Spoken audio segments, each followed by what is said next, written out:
नमस्कार। Stock market course for beginners के 10वें लेक्चर में आपका स्वागत है और हम बात कर रहे हैं ट्रेडिंग और इन्वेस्टिंग की। ट्रेडिंग और इन्वेस्टिंग इस टॉपिक पर हम इतना ज़्यादा फोकस इसलिए कर रहे हैं क्योंकि हम चाहते हैं कि आपका ये बेसिक डाउट क्लियर हो जाए, क्योंकि अगर बेस ही स्ट्रॉन्ग नहीं रहेगा तो इमारत चाहे कितनी भी बड़ी बना लो वो कभी भी गिरने का खतरा रहता है। इसलिए हम चाहते हैं कि आपको इन्वेस्टमेंट अच्छे से समझे और वो लॉन्ग टर्म क्यों होनी चाहिए इसकी रीजनिंग भी अच्छे से समझे। देखो, थोड़ी बहुत गैम्बलिंग इंस्टिंक्ट हर किसी के अंदर होती है, इसलिए जो बिगिनर इन्वेस्टर होते हैं उन्हें कितना भी समझाया जाए कि इन्वेस्टमेंट लॉन्ग टर्म के लिए करनी चाहिए तो भी वो ट्रेडिंग का ही रास्ता अपनाते हैं, क्योंकि वो सोचते हैं कि चलो कुछ पैसे डाल के देख लेते हैं, क्या पता पैसे तुरंत डबल हो जाए।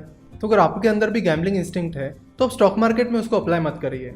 आप कसीनो जाइए या किसी और जगह उसे ट्राई करिए, वहाँ पे आपकी जीतने की प्रोबेबिलिटी ज़्यादा होगी। पर स्टॉक मार्केट में गैम्बलिंग बिल्कुल भी मत कीजिए। अगर आप यहाँ पर गैम्बलिंग करोगे तो आपको लॉस होना ही होना है, क्योंकि आपको इस चीज़ को समझना पड़ेगा कि जो चीज़ जिस चीज़ के लिए बनी है आपको उसका उपयोग उस चीज़ के लिए करना चाहिए। कसिनो गैम्बलिंग के लिए बने हैं तो वहाँ पर जाकर आपको गैम्बलिंग यानी सट्टेबाजी करनी चाहिए। देखो, स्टॉक मार्केट इसलिए बना है ताकि कोई भी आसानी से शेयर्स बाय और सेल कर सके, कंपनी स्टॉक मार्केट के जरिए पैसा उठा सके और एक आम आदमी आसानी से उस कंपनी में भागीदारी ले सके। आपको पता नहीं है कि जो कंपनी स्टॉक एक्सचेंज पर लिस्टेड नहीं है उनमें इन्वेस्ट करना कितना डिफिकल्ट होता है। जो एंजल इन्वेस्टर स्टॉक मार्केट में इन्वेस्ट करते हैं उन्हें पता है कि वो चीज़ कितनी डिफिकल्ट और कॉम्प्लिकेटेड है। जिन इन्वेस्टर को स्टार्टअप्स में इन्वेस्ट करना है उन्हें पहले कंपनी के फाउंडर्स को कांटेक्ट करना होता है, चेक करना होता है कि क्या उनको फंडिंग की ज़रूरत है या नहीं। अगर है तो फिर बात आगे बढ़ेगी, उस कंपनी का वैल्यूएशन निकाला जाएगा और फिर आगे प्रोसेस चलती रहेगी। तो ये बहुत ही टाइम कंज्यूमिंग और कॉम्प्लेक्स प्रोसेस है। वही जो कंपनी स्टॉक एक्सचेंजेस पर लिस्टेड है उनके लिए इन्वेस्टमेंट करने की प्रोसेस बहुत ही आसान हो गई है। स्टॉक मार्केट में किसी भी कंपनी का मार्केट कैपिटलाइजेशन और उसकी शेयर प्राइस आपके सामने होती है। सो अगर आपको लगता है कि कंपनी के वैल्यूएशन के हिसाब से वो शेयर प्राइस ठीक है तो आप उसमें इन्वेस्ट कर सकते हो, और अगर आपको लगता है कि कंपनी के वैल्यूएशन के हिसाब से शेयर प्राइस सही नहीं है तो आप इंतजार कर सकते हो। तो स्टॉक मार्केट के आने से कंपनीज में इन्वेस्टमेंट करना आसान हो गया है। तो स्टॉक मार्केट इन सारी चीज़ों के लिए बनाया गया है, गैम्बलिंग के लिए नहीं।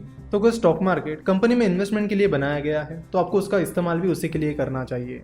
अगर स्टॉक मार्केट में आकर आप सट्टेबाजी कर रहे हो तो आप सट्टेबाज हो। स्टॉक मार्केट सट्टेबाजी नहीं है। स्टॉक मार्केट तो एक इन्वेस्टमेंट का प्लेटफॉर्म है। हम आशा करते हैं कि आपके सारे इन्वेस्टमेंट और ट्रेडिंग के डाउट्स क्लियर हो गए होंगे। चलो तो अब आगे बढ़ते हैं। लॉन्ग टर्म इन्वेस्टमेंट से आपको एक बहुत बड़ा फायदा मिलता है और उसका नाम है कंपाउंडिंग। कहा जाता है कि अल्बर्ट आइंस्टाइन ने कहा था कि कंपाउंड इंटरेस्ट दुनिया का 8th वंडर है। उन्होंने ये भी कहा था कि जो लोग कंपाउंड इंटरेस्ट को समझते हैं वो उसे कमाते हैं और जो लोग उसे नहीं समझते हैं वो उसे पे करते हैं। बहुत ही बड़े और सक्सेसफुल इन्वेस्टर्स जैसे कि mister Warren Buffett, mister Carlo Slim Helu, mister Rakesh Jhunjhunwala, mister Radhakishan Damani, इनके सक्सेस में कंपाउंडिंग का बहुत बड़ा रोल रहा है। चलो तो देखते हैं कि कंपाउंड इंटरेस्ट का मतलब क्या होता है। कंपाउंड इंटरेस्ट का मतलब है इंटरेस्ट पर इंटरेस्ट। फॉर एग्जाम्पल, आप 100 रुपये कहीं पर इन्वेस्ट कर रहे हो और उस पर आपको सालाना 10% इंटरेस्ट मिल रहा है या 10% रिटर्न मिल रहा है, तो एक साल बाद वो 100 रुपये 110 रुपये बन जाएंगे।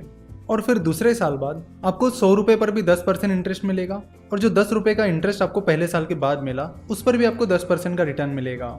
यानी आपको इनिशियल इन्वेस्टमेंट पर तो 10% रिटर्न मिलेगा ही, साथ ही आपको जो एक साल बाद उसका इंटरेस्ट मिला है उस पर भी इंटरेस्ट मिलेगा। फिर धीरे धीरे जैसे टाइम होराइजन बढ़ता चला जाता है, यानी अगर आप अपनी इन्वेस्टमेंट लंबे समय के लिए करते हो तो आपको इंटरेस्ट पर मिलने वाला इंटरेस्ट बहुत तेजी से बढ़ने लगता है और एक बड़ी अमाउंट बनकर निकल के आता है। चलो तो हम कंपाउंडिंग को एक एग्जाम्पल के साथ समझते हैं। सबसे पहले आपको गूगल पर सर्च करना होगा रिवर्स CAGR कैलकुलेटर।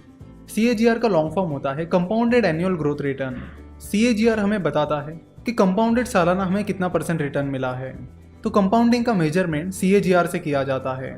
अगर CAGR 12% है तो उसका मतलब है कि हर साल आपको 12% कंपाउंडेड रिटर्न मिला है। तो यहाँ से हम कंपाउंडिंग को एक कैलकुलेटर की मदद से बहुत ही डिटेल में समझेंगे। नेक्स्ट लेक्चर आपके लिए बहुत ही ज़्यादा इंपॉर्टेंट रहने वाला है, तो उसे बिल्कुल ध्यान से सुनिएगा और जो एग्जाम्पल हम आपको समझाने वाले हैं उसे भी आप बड़े ध्यान से सुनिएगा, क्योंकि जिन चीज़ों के बारे में हम अगले लेक्चर में बात करने वाले हैं वो चीज़ें किसी की लाइफ बदलने के लिए काफ़ी है। आशा करता हूँ कि आपको लेक्चर पसंद आया होगा। हमसे जुड़े रहने के लिए आप हमें फेसबुक, ट्विटर और इंस्टाग्राम पर फॉलो कर सकते हो और स्टॉक मार्केट के बारे में और जानकारी के लिए आप हमारी वेबसाइट www.finnovations.com विजिट कर सकते हो। हमसे जुड़े रहने के लिए आपका बहुत बहुत धन्यवाद।